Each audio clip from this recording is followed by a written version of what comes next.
मरना सबको है, पर कोई गंगा के किनारे मरेगा तो वो मरेगा नहीं, मोक्ष पाएगा। वो तीसरी ही किसी जगह के बारे में बता रहे थे और कह रहे थे कि वहाँ बहुत सारे लाशें हमने अपने आंखों से देखी और उसके बाद बहुत बीभत्स हमने दृश्य देखे। मैं यह क्यों बोल रहा हूँ? क्योंकि मैंने इस महाकुंभ में बहुत कुछ देखा है, सुना है, पढ़ा है मोक्ष के बारे में। लेकिन अब तो हद ही हो गई भाई साहब, यहाँ पर तो धर्म के नाम पर, मोक्ष के नाम पे कुछ और ही चल रहा है। नमस्कार दोस्तों, फिट एंड मोटिवेट चैनल में आपका स्वागत है। आज का वीडियो बहुत गंभीर है। आपने सुना ही होगा, हाल ही में महाकुंभ का आयोजन में भगदड़ मची हुई है।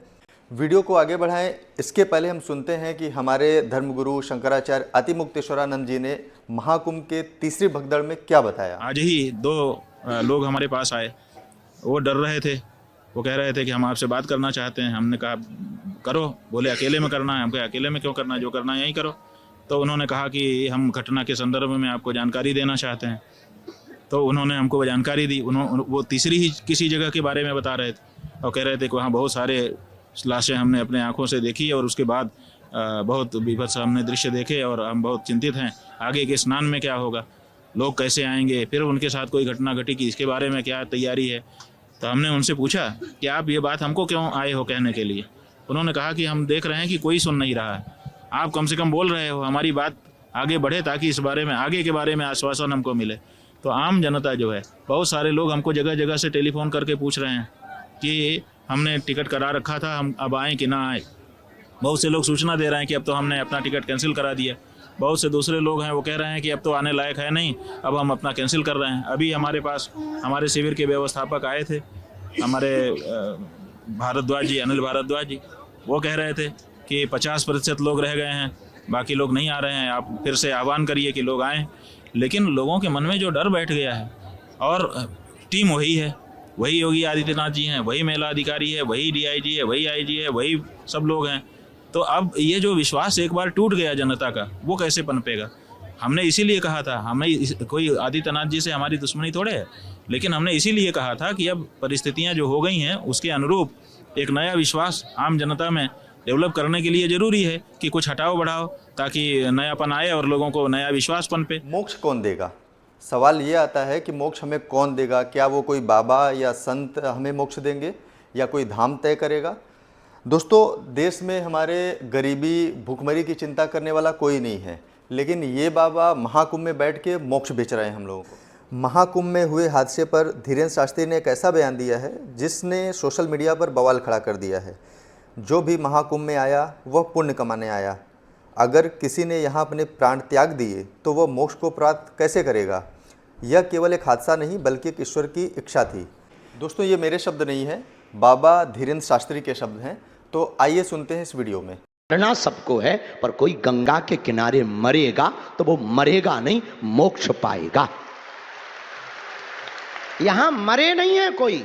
हाँ, ये है कि असमय चले गए तो दुख है, पर जाना तो सबको है। ये बात तय है कि कोई 20 साल बाद जाएगा, कोई 30 साल बाद जाएगा, हमें भी जाना, तुम्हें भी जाना। वो असमय चले गए तो इस बात का दुख है, लेकिन उनकी मृत्यु नहीं हुई है। सच कहें, उनको मोक्ष मिला है। अरे बाबा, पहले गरीबों की सेवा करो, इंसानियत बचाओ, फिर धर्म की बातें करना। हमने तो डुबकी लगा ली, यहाँ बीमारियां दूर होती हैं। और जो कह रहे हैं कि यहाँ बीमारियां फैल रही, यहाँ आनंद देखो तुम, हर जगह हिंदुत्व का उत्साह देखो तुम, हिंदुओं के प्रति उत्साह देखो तुम। इसलिए हर व्यक्ति को आना चाहिए, जो नहीं आएगा वो पछताएगा, वो देशद्रोही कहलाएगा। बागेश्वर धाम के धीरेन्द्र शास्त्री ने मोक्ष को लेकर एक बड़ा बयान दिया है, लेकिन पप्पू यादव ने उन्हें करारा जवाब दिया है। तो आइए जानते हैं वीडियो की पूरी कहानी। जो कुंभ की बात है, प्रधानमंत्री जी हमारे हिंदू के सबसे बड़े, सनातन के विचारधारा कहते हैं कि मैं सबसे बड़ा हूं। मैं एक बाबा का नाम नहीं लूंगा, लेकिन कोट करता हूं।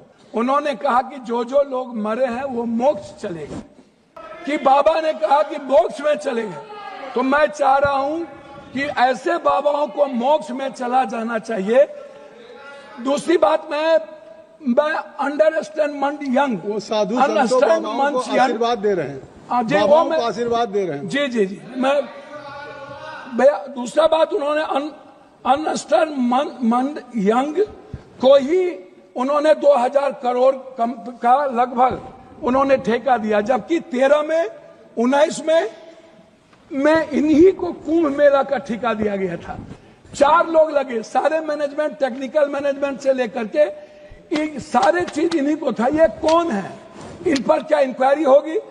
अध्यक्ष महोदय, 487 करोड़ का बजट हुआ करता था नेहरू जी के समय, और अब 10,000 करोड़ का बजट है सिर्फ एक कुंभ मेला का।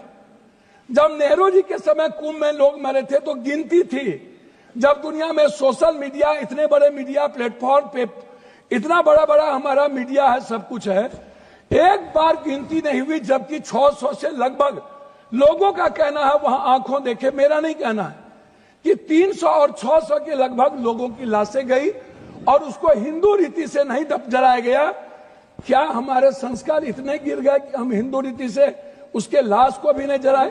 दोस्तों, सनातन धर्म में मोक्ष से बढ़कर कुछ नहीं है, लेकिन जो महापुरुष इस तरह के वक्तव्य दे रहे हैं उन्हें आकर वही मोक्ष कर लेना चाहिए, वही मोक्ष प्राप्त कर लेना चाहिए जिसके बारे में वो बोल रहे हैं।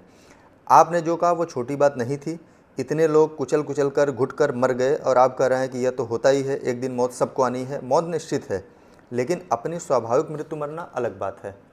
दोस्तों, अगर संत, महात्मा या कथावाचक इस तरीके की बातें करते हैं या इस तरीके का बयान देते हैं तो इससे पीड़ित परिवारों का दुख और बढ़ेगा, न कि कम होगा। अगर उनके मन में पीड़ितों के प्रति संवेदना होती तो ऐसे शब्द उनके मुख से नहीं निकलते। क्या यह बयान किसी को खुश करने के लिए दिया गया है? क्या यह मामले को हल्का साबित करने का प्रयास है? पहले फुटेज हटाए गए, फिर मृत्यु की संख्या को छिपाया गया, और अब जब बात खुल भी गई तो उसे हल्का करने की कोशिश की जा रही है। आखिर यह सब किसके कहने पर और किसे बचाने के लिए किया जा रहा है?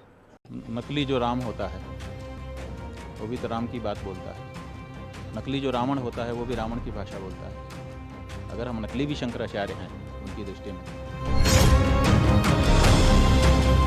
मान लीजिए 2 मिनट के लिए कि हम शंकराचार्य नहीं, मान लीजिए कि हम सन्यासी भी नहीं, हम कुंभ स्नानार्थी तो हैं, यहाँ कल्पवास तो कर रहे हैं, 1 महीना रह तो रहे हैं, शिविर तो लगाया है। यहाँ पर जो भगदड़ मची है उसके बारे में अगर हमारे कुछ अनुभव हैं और उनको अगर हम साझा कर रहे हैं और उस पर प्रतिक्रिया व्यक्त कर रहे हैं तो इसमें बाधा कहाँ है, ये बताएं। वो भगदड़ मची हुई है, हमारे लोग मारे जा रहे हैं, हमारे लोगों की लाशें सड़ रही हैं, हमारे लोग जो है दुर्व्यवस्था का शिकार हैं, उनके परिजन आकर के यहाँ से वहाँ भटक रहे हैं। जहाँ ये परिस्थिति मची हुई है वहाँ पर अब हम उनको कहें कि हम शंकराचार्य हैं, हम प्रमाण दें? किस समय कौन सा प्रश्न उठाना चाहिए, किस समय कौन सा प्रश्न नहीं उठाना चाहिए, ये क्या ये विवेक नहीं रह गया अब उनके पास? कम से कम इतना विवेक तो किसी भी विद्वान व्यक्ति से समाज आशा करता है। क्या मोक्ष पर चर्चा राजनीति का नया मुद्दा बन गई है? क्या धर्म और समाज सेवा एक साथ चल सकते हैं या सिर्फ ये एक बयानबाजी है? आपकी क्या राय है, हमें कमेंट में बताइए। और अगर आप इस चैनल पर नए हैं तो प्लीज़ इस चैनल को सब्सक्राइब कर लीजिए, इस वीडियो को ज़्यादा से ज़्यादा लोगों तक शेयर कीजिए ताकि हम ऐसे नए नए वीडियोज़ आप तक लाते रहें। Thank you.